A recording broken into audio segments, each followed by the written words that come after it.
We're doing it now? Yes, yes, after 12 earthquakes. It is impossible for me to be able to help residents whose water is damaged due to a well placed near their home. That did occur to me. I have had actual incidents where people have called me, and I'm very passionate. As I said, my job is very important to me, and I like to answer everybody and try to help everybody that calls me. I wasn't able to fix this person's problem, but I did direct her with how to test her water, got the government officials to go out there and test her water. I had another instance where a resident lived on a dead-end street. She had a gas well put near her property and a generator running 24 hours a day, 7 days a week. She couldn't get any sleep, it was noisy.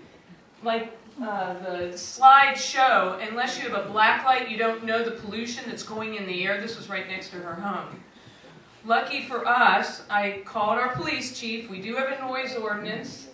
Our police videotaped the noise level of the generator, and the chief convinced the owner of this generator and gas well to move that. But this woman still has gas lines all around her house and the holding tanks.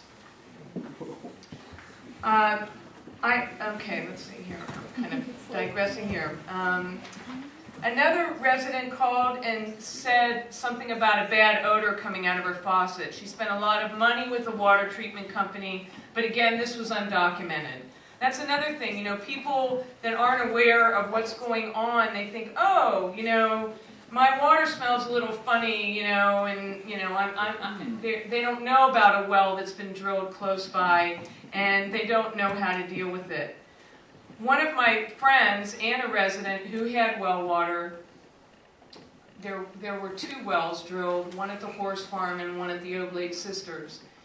This resident did have Girard City water lines that were put in front of his house. He smelled odd smells out of his water. He came to all of my meetings.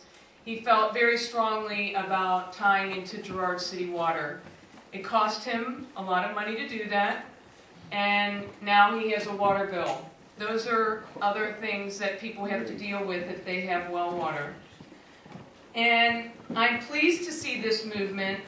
I do want to have more regulations by the Attorney General. I saw that Mike DeWine was in the paper last week saying that it's important to have more regulations.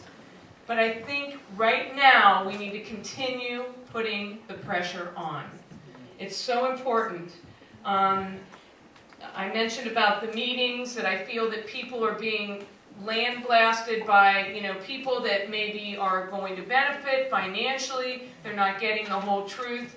And there are some of us in the audience here that have gone to these meetings, have had pointed questions to these people that have conducted these meetings, and they know that people are not going to stand there and just be walked over and not be educated about this process.